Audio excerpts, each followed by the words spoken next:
Magandang araw po sa inyo lahat. Ako po si Banat Bay at eto na nga, pag-usapan po natin itong mainit na issue na naman po. Naku, mukhang madi-disqualify si Tulfo. Yari kang bata ka. Mukhang mayayari ang mga Tulfo. Mukhang sila ho ay hindi pa makakasama sa eleksyon. Ano po ba ang balita tungkol dito? Pag-usapan po natin yan, ha? Kasi matindi ho ito at ipapaliwanag ko sa inyo kung bakit meron ako na ibang naaamoy dito eh. May naaamoy ako dito hindi maganda. Maniwala kayo sa akin. Ipapaliwanag ko sa inyo kung paano yung naaamoy. Alam ko na yung mga ganitong style eh.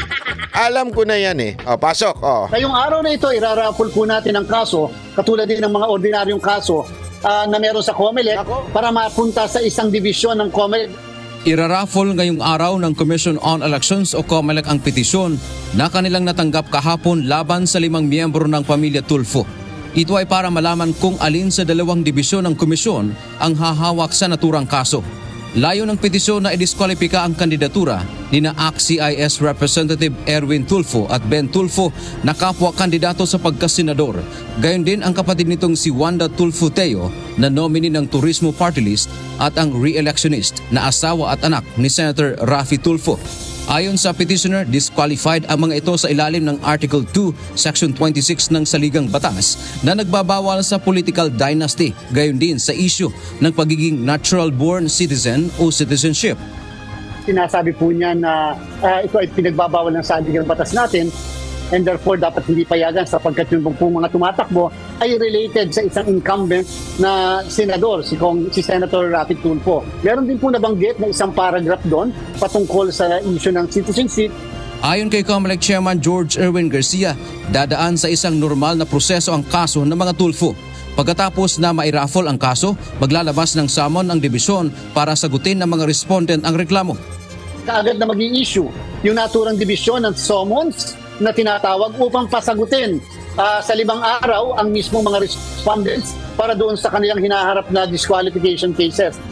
Kapag nakasagot na ang mga respondents sa loob ng 20 araw, ay inaasahang maglalabas na ng desisyon ang dibisyon.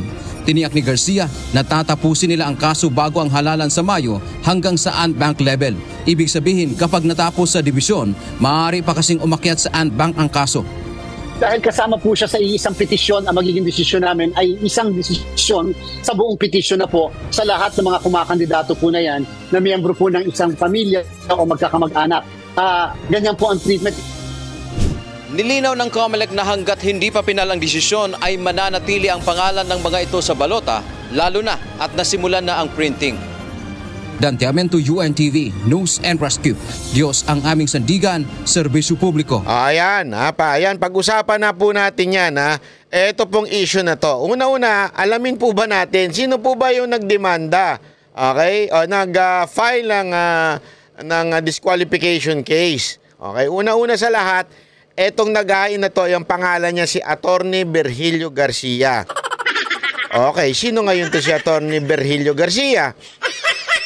Etong si Attorney Virgilio Garcia, siya lang naman ay tumatakbo rin bilang kinatawan ng Quezon City laban kay Representative Ralph Tulfo. Alam ko na eh.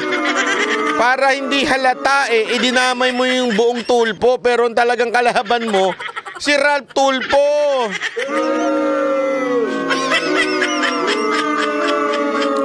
Etong abogadong to medyo may problema tayo dito eh.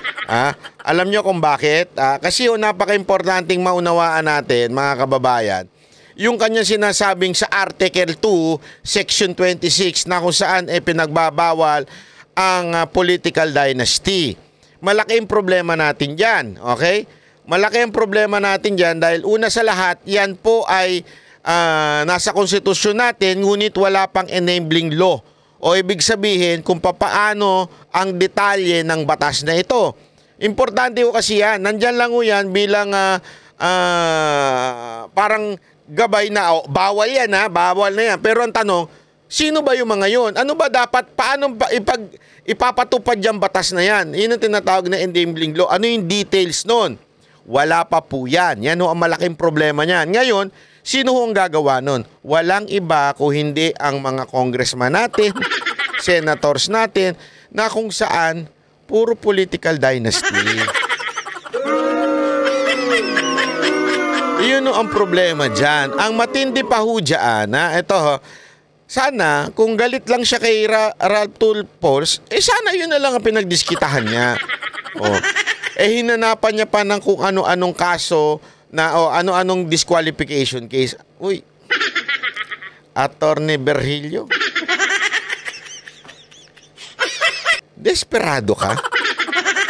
Alam mo ba dahil sa ginawa mong yan, lalong mananalo yung Tulfo? O baka naman kasi yan lang ang tsansa mo. Alam mong yan lang ang tsansa mo na manalo. Ma-disqualify. Kasi alam mo matatalo. Ako, again hindi ko kinakampihan ng Tulfo. Alam ninyo, binabanatan ko minsan si Erwin Tulfo, binabanatan ko minsan si Rapi Tulfo, maging yung anak niya. Di ba? Alam nyo yan, binabanatan natin yan.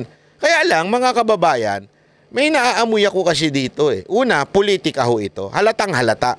Politika ho itong ginagawa niyang ito at dinadamay niya yung entire Tulfo, which is mali.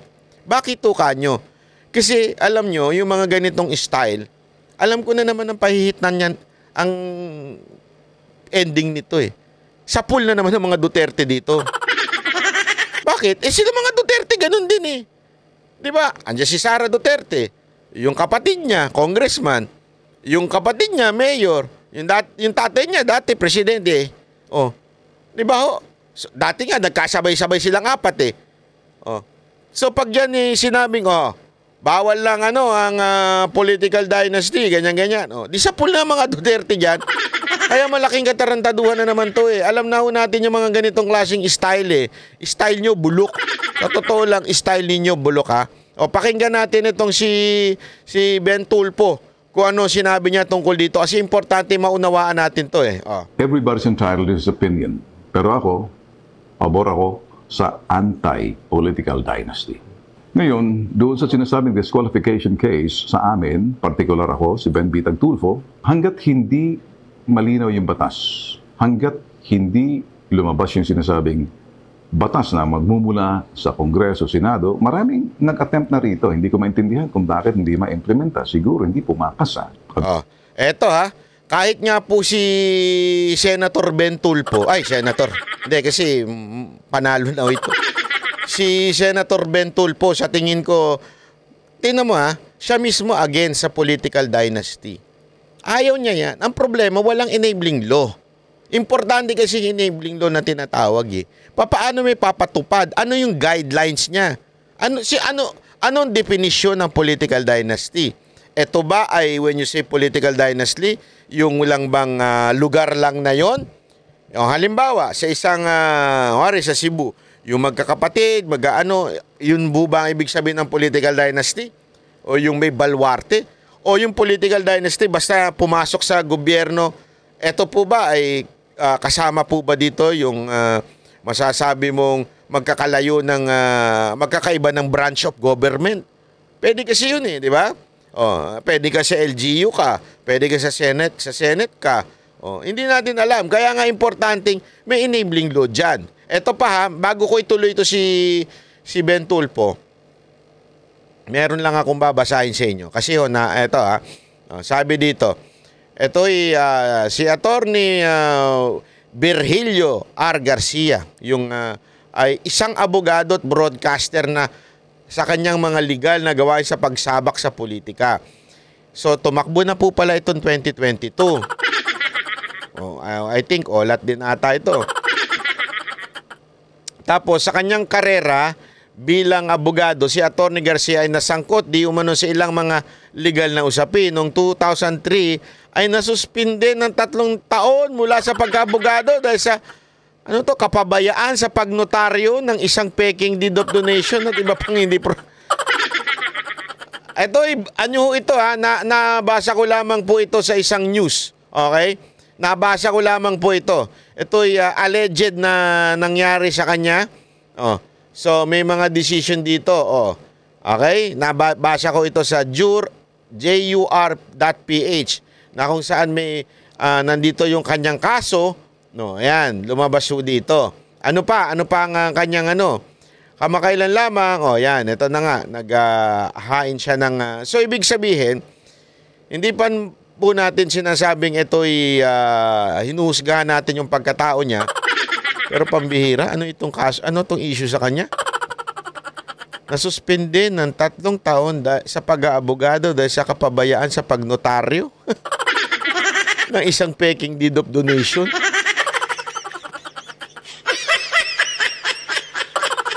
Ito nabasa ko sa news. Again, this is an alleged accusation and this is a news. O, ibig sabihin, ito'y galing sa balita. Hindi natin sinasabing kumpirmado ho ito. Nililinaw lamang po natin. Ito po ang report na makikita ho natin yan sa jur.ph. Okay? Andyan po yung kanyang kaso o kinasangkutan. Ngayon, again, more than the background of this person, definitely, malaki ang ating problema sa kanyang gustong tumakbong representante ng nakalaban niya ang mga tulpo. Tapos ikaw ang magpapadisqualify. Malamang sa malamang, wala talagang tsansang manalo ito kaya pinadidisqualify niya mga tulpo. O, tuloy natin si Bitag. At this point, Article 2, Section 26 of 1987 Constitution. Sinuri namin yan. The state shall guarantee equal access to all opportunities for public service and prohibit political dynasties as may be defined by law.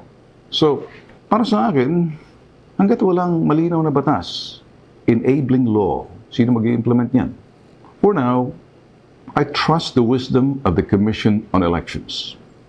Pero, entitled din naman yung kumukontra sa mga dynasty.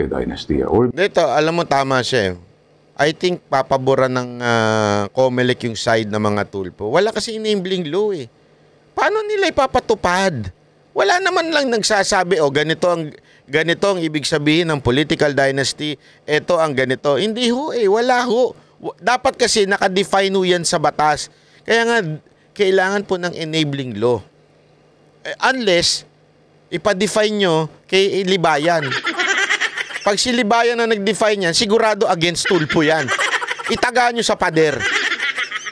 May komento yung Libayan na yan dito. Sigurado ko, paboring ano na naman yan. Siguradong palaban na naman yan sa mga tulpo. Obsessed sa tulpo eh. Being accused. Siguro dito sa parting to, dahil total, kung ako'y papalarin, lulobin ng pong may kapal na ako'y pumasok sa Senado, sisilipin ko na lang yan. O yan ha. Bitag.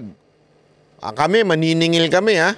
Sinabi mo yan ha. Against ka sa political dynasty. So pag ikaw napasok sa Senado, sisingaling ka namin ha. Kailangan silipin mo talaga yan. Subukan mong ayusin. Alam ko mahihirapan kang ayusin kasi sa Kamara pa lang eh. Diyan kasi magsisimula yan eh. Bago pa umabot sa Senado, tapos magbabay ka, scam na naman. Bago pa, isipin mo eto if this is a sincere move against political dynasty, bakit tulfo lang? Ulitin ko, hindi ko kinakampihan niya, binabanatan ko yung mga kapatid nito. Pero bakit tulfo lang? Ang daming political dynasty sa Kongreso. Diyan nga, magkakapatid, baka pati kabit nila, nandyan eh. Nanay, tatay, lahat, nandyan eh. Nasa probinsya, tingnan mo, ganito katarantado yung mga yan. Nandyan na nga sa Kamara, isipin mo, congressman yung asawa mayor, yung anak, vice mayor, ano pa yung iba? Yung pinsan, party list. How do you expect na talagang umusad yung political dynasty na yan? Pero gayon pa man, maniningil ang taong bayan kay Ben Tulfo. Sigurado ko, itong si Bitag, itatalakayin niya yan. Sisilipin niya yan. Sisilipin niya ho yan kasi binitawan niya ho yan. Itong maman to, nakita ko na ho ito. Pagka may binitawan to, ginagawa niya talaga eh. Silipin mo man lang. Kung ayaw pumayag ng mga kasamahan mo, siyempre, marami din dyan, magkakapatid.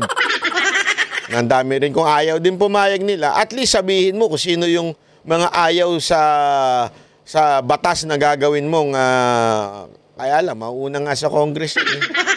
Mahirapan talaga si Ben. Hindi kasi, kahit ba sabihin niyang ayaw niya at sisilipin niya, nagsisimula talaga sa kamera eh. Pero gayon pa man, do your best, Bitag. I know na magaling kang tao and you can persuade your colleagues na kahit pa paano, pag-usapan na huyang political dynasty na yan. Natin kung ano magagawa natin para hindi na magkaroon ng kalituhan at medyo yung kanya-kanyang interpretasyon dahil may batas na. Till then, ito ang nangyayari ngayon. Kanya-kanyang pananaw, kanya-kanyang interpretasyon. May mga dalubhasa nagsasabi, kulang. Mahina yung batas. So, ako naman, patuloy lang ako sa aking ginagawa. At sa aming ginagawan, advocacy namin, ilalaban namin, hindi namin iiwan. Yung mga maliliit na napapabayaan, walang boses, walang mga mukha, sila yung inaabuso, sila yung mga pinagsasamantalahan, niloloko at pinababayaan. Sila yung walang boses. Doon ako nakatuon ng pansin. Patungkol naman doon sa sinasabing citizenship. Pilipino ako. Tulungan ko pa kayo. Dalhin ko kayo kung saan.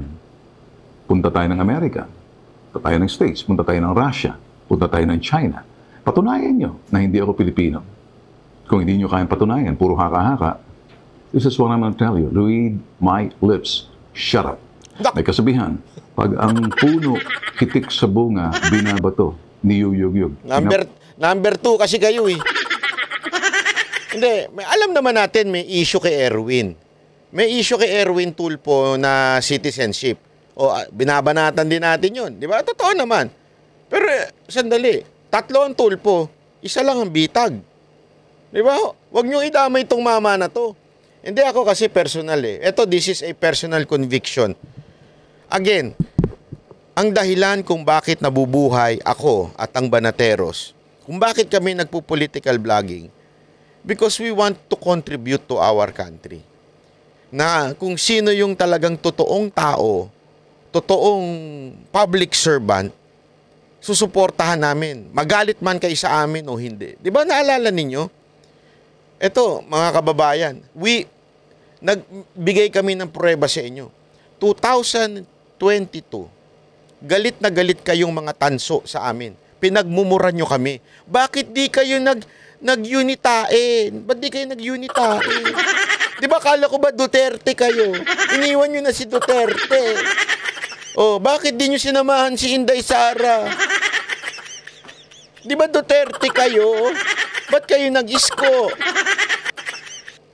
Kami po, marunong kaming makinig sa tatay. Anong sinabi ni tatay nun? Di ba? Galit na galit kayo sa amin, pinagmumuran nyo ka, in-unfriend nyo pa nga kami. Tapos ngayon, maniniwala na kayo na nabudol. Sorry, Banat Bay, nabudol ako. Sorry naman, nabudol ako. Dati pinagmumura kita, galit na galit ako sa pagmumukha mo, pati sa boses mo, pati ang labi mo, ang kapal-kapal. Tapos ngayon, sorry, nabudol ako ni Marcos. Gago pala kayo. Biro lang. Marami po kasing lumapit sa akin sa Japan na kahit to sa Hong Kong na sabi nila, pasensya na Banat Bay, nabudol kami, hindi kami nakinig sa'yo. Kasi kami mga Banateros, wala po kasi kaming pakialam sa sasabihin ng tao. Pag kilala namin itong tao na ito, sinabi ni Tatay Digong, ayaw niya kay Marcos eh. Panindigan natin yun, ayaw niya eh. Pinanindigan namin, minura nyo kami lahat, iskomunista kayo! Mga ganyan kayo, galit na galit kayo, di ba? Eto na naman, may mga bagay, ako, straight PDP ako. Talagang ikakampanya ko sila, lalong-lalo na si Pastor Kibuloy. Pero may mga tao ako kasing nakikita na nagsilbi sa bayan kahit wala pa sa posisyon. Isa na nga dyan si Pastor Kibuloy. Si Ben Tulfo, sinubaybay. Alam mo, bata pa lang ako. Alam nyo ba na matanda na to? Bakit? Paano ko nalaman? Mga kababayan, high school pa lang ako, naririnig ko na boses ito. Hindi kasi alam mo, nung bata kami, hindi pala high school, yung mga fourth year na ako, yung medyo nagsasasakyan na ako, nagdadrive na ako, pinakikinggan ko itong mga Tulfo. Lalong-lalo na itong Bitag. Pinakikinggan ko ito sa radyo, pinanonood ko ito sa telebisyon. Hangang-hanga ako dito kay Bitag. Sabi ko nga sa inyo, bata pa lang ako, sinusubaybayan ko na itong maman to. And consistent siya. sa tatlong magkakapatid, tanggalin na natin yung isa talaga magulo eh. Pero sa tatlong magkakapatid, ito ang pasasabi kong consistent. Hindi ko to close ha? Hindi ko ito, mas nakausap ko pa nga dati si Senator Raffy dahil sa naging kasama ng Mocha Girls yan sa isang commercial eh. O si Erwin dahil sa PCO, si Mocha. Pero itong mama na to, nakita ko yung consistency niya, yung tapang niya, at hindi mahilig sa showbiz. Yung kasi alam naman natin yung kapatid niya, pasensya na ha. Yung kapatid niya pagka trending yun ang sinasakyang issue eh. Si Erwin naman wala na, kinain na ng sistema. Pero ito naging consistent. At hindi namumulitika ito. Ayaw niya ng politika. Ang gusto niya taong bayan. Ang importante sa kanya yung taong bayan. Ang importante sa kanya yung mga mamamayang Pilipino. Yun ang gusto ko. Tulad nga rin po ni Busita. Marami sa inyo ayaw kay Busita dahil akala ninyo binanatan ni Busita si Pangulong Duterte. Hindi ho niya binanatan. Ako, hanga naman ako kay Busita dahil po doon sa kanyang advokasya sa mga rider at sa mga tulongges na traffic enforcer, which is true.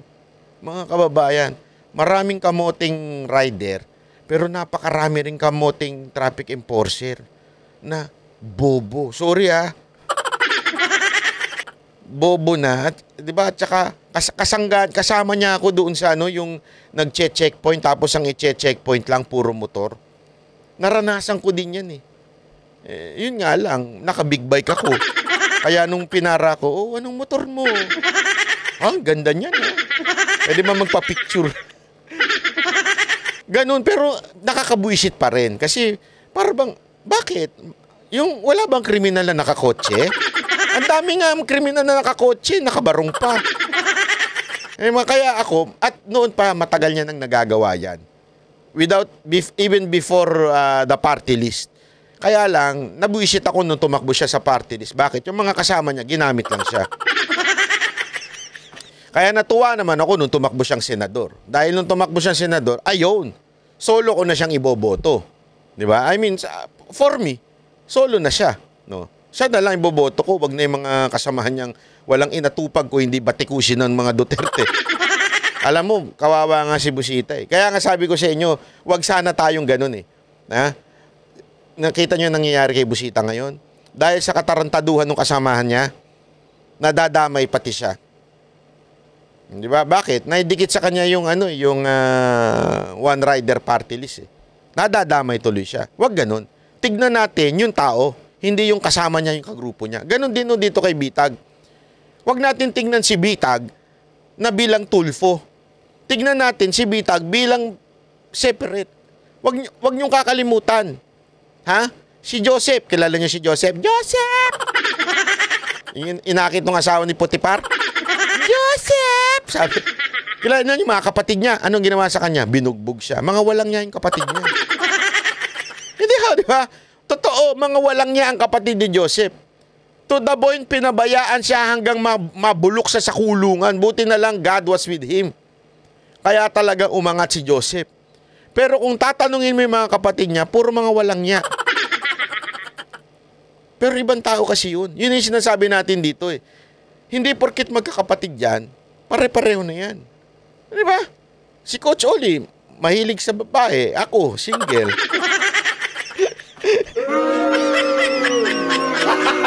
Gago! Kaiba kami. Hindi pa pwedeng pareho kami ng prinsipyo. Ako, ayokong nagmamahal. Gusto ko lang tumitikim. Biro lang po. Gago! Hindi, ayoko. May kanya-kanya ko kaming prinsipyo dyan. Kaya mga kababayan, yun ay sinasabi ko, hindi porket yung kasalanan ng kapatid, kasalanan na rin ni Bitag. Di ba? Yun ang akin dyan. Kaya nga sabi ko sa inyo, eto, ako, sa tingin ko, mananalo ito si Ben Tulfo eh. Ako, sumusuporta ako dito. Hindi dahil sa mananalo ito. Pero maniwala kayo sa akin, pag ito nanalo at hindi niya ginawa yung mga pinapangako niya, yung para sa tao, pag hindi siya naging consistent, pag hindi niya pinagtanggol yung mga ordinaryong Pilipino, isa ako sa babanat dito. Maniwala kayo sa akin. Kahit ganito to kasiga, babanatan ko ito sa channel ko. Kung hindi niya gagawin yung pagsisilbi sa mga mahihirap. Kasi yun ang pinagsisilbihan niya ngayon eh. Doon ako nabilib. Again, pasensya ka na, Rapi, pero Senator Rapi, hindi ka ganun eh. Ang pinagsilbihan mo lang yung mga sikat. Sorry, wag ka magagalit, pero that's the truth eh. Di ba? Yun ang katotohanan. Iba ho ito si Bitag. Kaya nga sabi ko sa inyo, ako, binibigay ko baraha ko dito. Ipinupusta ko yung pangalan ko dito. I will not. Again, hindi pa ako nagkamali sa inyo mga kababayan. Never pa ako nagkamali sa inyo. Nung sinabi ko sa inyong bubudulin kayo ni Marcos, binudol nga kayo. Tama, mali. Ayaw nyo makinig nun. Ngayon, I will put again my name on this guy. Eto, hindi kayo bubudulin nito. At pag binudol kayo nito, maniwala kayo sa akin, ako, mangunguna, na batikusin to.